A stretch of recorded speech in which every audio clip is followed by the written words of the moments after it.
Hello Masters, it's Edelweiss and today I will show you a King Puff Demon Warrior control deck. I know it sounds amazing, but before we get to that I want to announce that yesterday a new Halloween update for Minion Masters was released.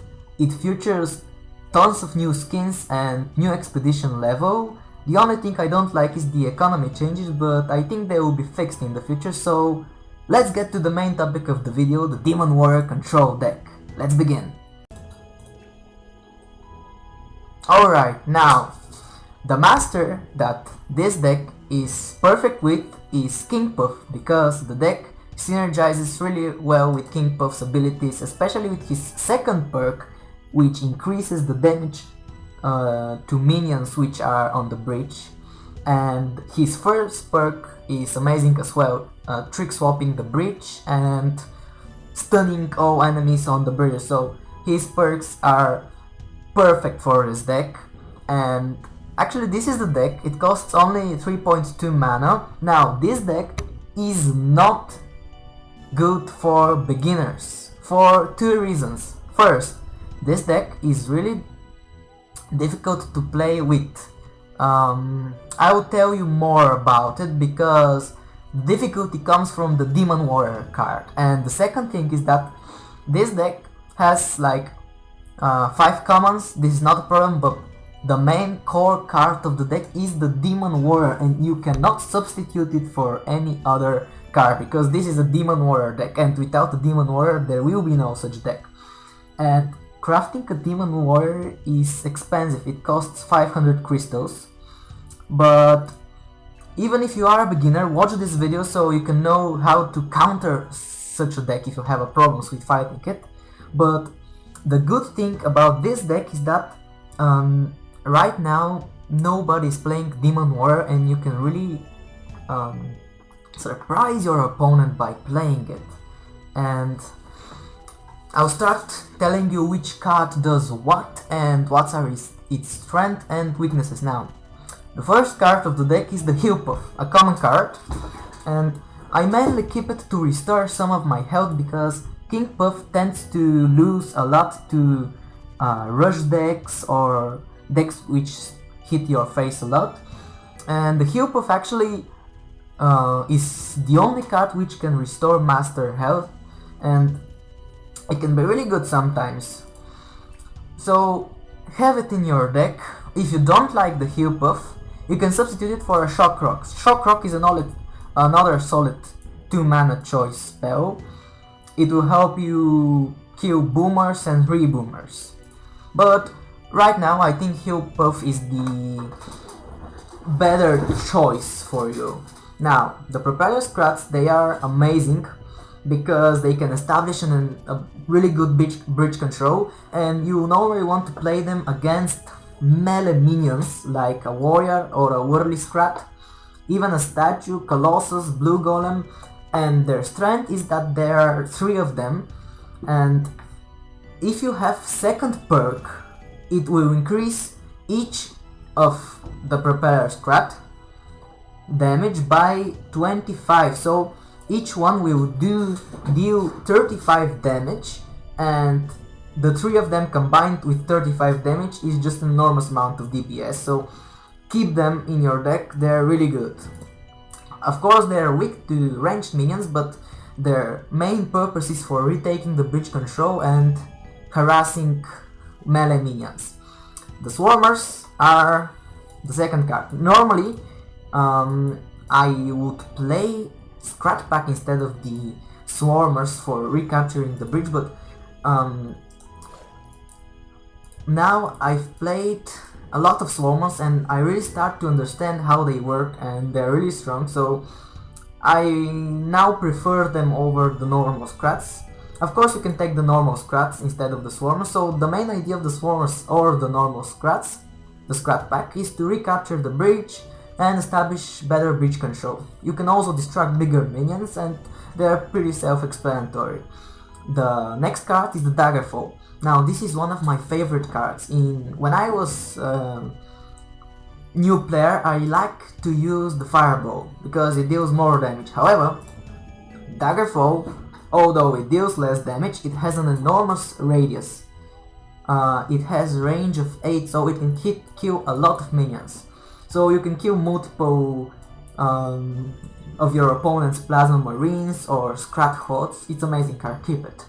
The next two cards are the Plasma Marines, and actually I play them in almost every deck, 2 copies of them, because they're generally really good. Even if they are low health, they can output an amazing amount of damage per second, and on the bridge with the second perk they can kill a warrior, so you'll see how strong they are when you play them. Now, keep the Plasma Marines for bridge control and to support your higher cost cards like the Spear Throwers and the Demon Warrior. They will be mainly like a support card. Don't just put them on the field because they won't survive long. They have to be hidden by a stronger minion, like the Spear Throwers or Demon Warrior. Now, the core card, one of the core cards in this deck is the Scrat Hot.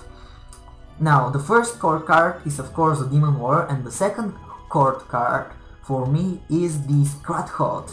Now, why the Scrat Hot? Well, for 3 mana you get 10 Scrats, which each deals 10 DPS, so overall they will deal 100 DPS.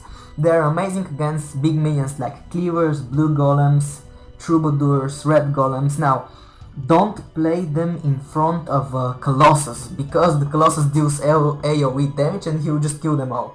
However, the good thing about these Scrats in the King Puff deck is that they synergize with both of King Puff's perks. The first perk, Trick Swap.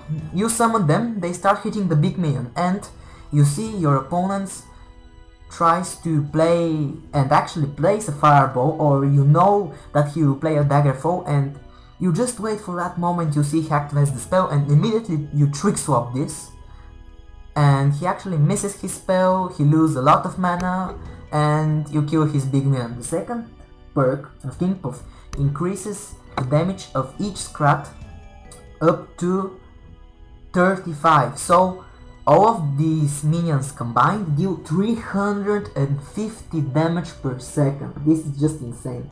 You mainly want to save this card for like your trump card against big minions, because the deck is weak against buffing minions like a Succubus boss or a Blue Golem, but the Scrat Hot will help you fend off against such big minions. Now, the Spear Throwers, they are the third core card of the deck, and mainly because their attack gets doubled when they throw the spear. However, if they are on the bridge, their attack gets first inspired and becomes 40, and then it gets doubled, becoming 80, so they deal a lot of damage.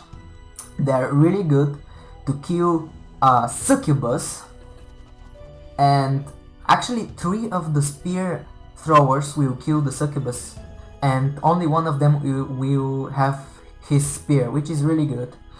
And they can kill a Musketeer, they can kill a Prowler, they can kill a lot of minions. They're amazing. And the final card for the deck, of course, is the Demon Warrior. This is why the deck is strong. The Demon Warrior is a 6 mana card. When summoned, it has 200 health and 40 damage. As you see, this is not perfect, but the good thing about the Demon Warrior is that each time you summon it, it gains 200 more health and 40 more damage and stacking. Now, when the Demon Warrior becomes level 3 and up, this is where it will gain value. The first 2 levels will die really quickly and won't help you. However, level 3, 4, 5, 6, 7, 8, 9 and 10, it can't go over 10. Up to level 10, from 3 to 10, it is very valuable minion to play. And each time you play it, it just gets stronger and stronger, and this will help you kill your opponent. Be careful when to play Demon Warrior. You have to play the Demon Warrior when you have good bridge control and you have more mana than your opponent, because you don't want to spend all of your mana on a level 1 or 2 Demon Warrior and then you won't be able to defend yourself if your opponent actually tries to kill you.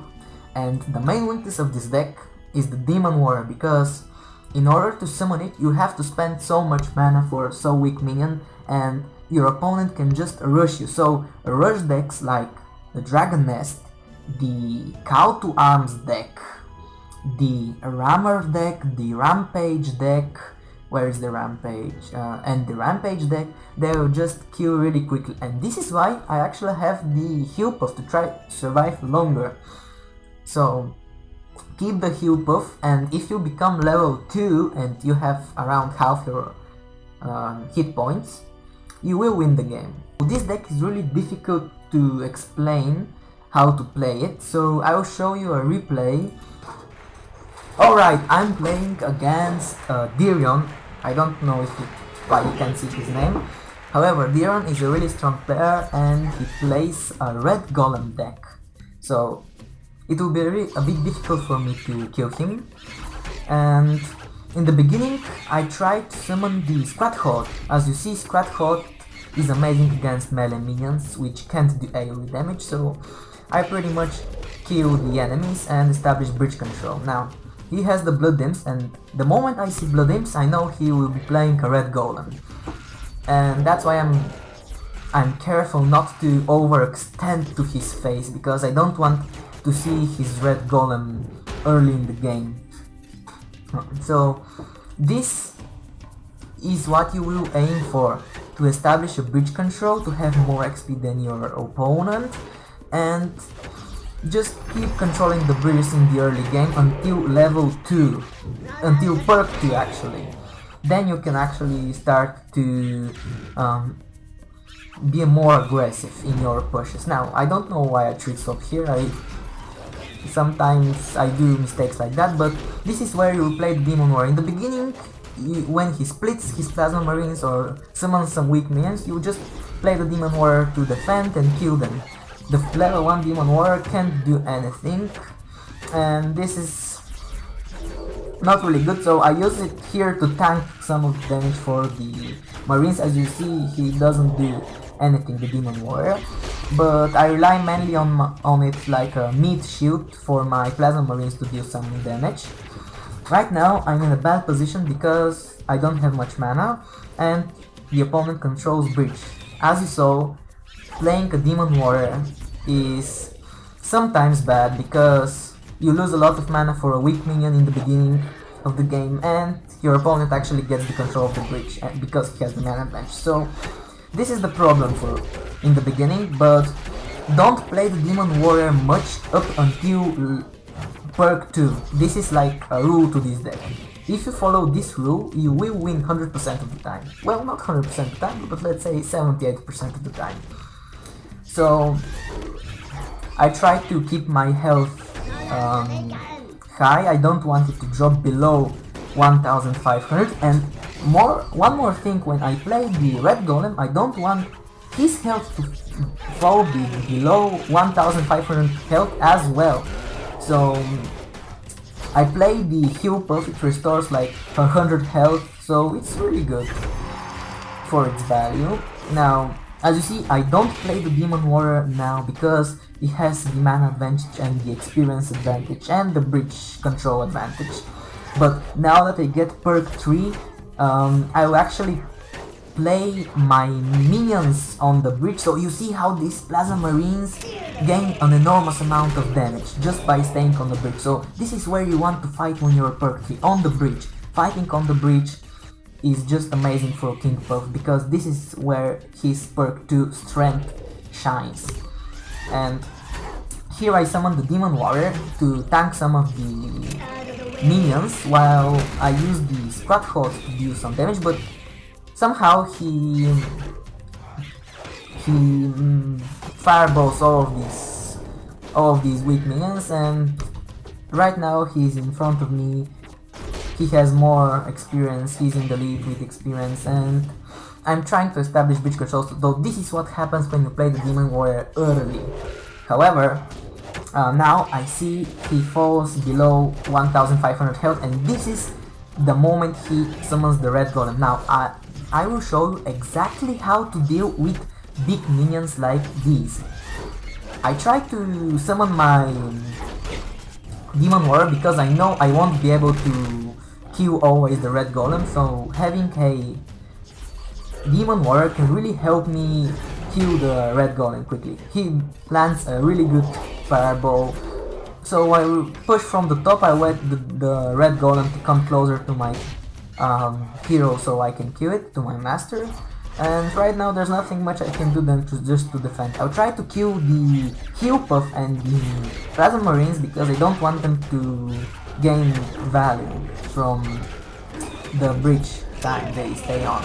So I'm continuing my push. Now here level 4 Demon Warrior starts to do some damage and it actually kills the red golem, which I'm happy with. So I know level 4 Demon Warrior is amazing. Now this is how to play the Scrat Horde. Look at this now. I know that he has a Daggerfall. I play it. Oh no, but Fireball. I play the Scrat Horde, and the moment he plays the Fireball, I Trick Swap. That's what you want to do. But don't do it every time, because after you do it 1, 2 or 3 times, your opponent will actually get the hang of what you are doing, and he actually will conserve his Fireball or Daggerfall and want to do this on the bridge. So don't do it always. Try to surprise your opponent with the Scrat Horde because it's like a trump card to you. Now, the level 5 Demon Warrior is really strong and it can actually 1v1 this golem. Look at how much damage it will absorb and it will deal. Now I'm really getting the value of the Demon Warrior, and it's not level 10, it's just level 5. So I'll play the next Demon Warrior and I'll continue to stack the Demon Warriors, and up to this point he just lost because there's nothing much he can do now. The Demon Warriors are extremely strong, and this is what you must do. In the beginning you play defensively, but after you get those stacks for the Demon Warrior you just go more aggressively like I do, and you summon your Demon Warrior more and more times. In the beginning don't summon it much. Try to summon it when you can gain value from it. So level 7 Demon Warrior can absorb a lot of hits. As you can see, it's an amazing tank. It absorbs so many hits and actually allows me to clear all of these minions. And right now Dirion dies because this deck is really strong because of the blue dimps and the red golem, but this is his weakness as well. So I'm just cycling for the Daggerfall because I know it deals exactly 80 damage, so I'm waiting, and here I see the Daggerfall and just play it instantly and I win the game. So this is what you want to do. In the beginning play defensively, summon the Demon Warrior only when you are in advantage lead, like experience advantage and bridge control advantage, and when you summon the Demon Warrior level 4, this is where you will get when you start getting value from the card. So I hope you liked this video, and this deck is really solid. Try it out, maybe try a few variations of it, maybe another master like Volko or Apep. Try different variants and I hope you learned something. So thanks for watching and tune in for the next videos, masters. Bye!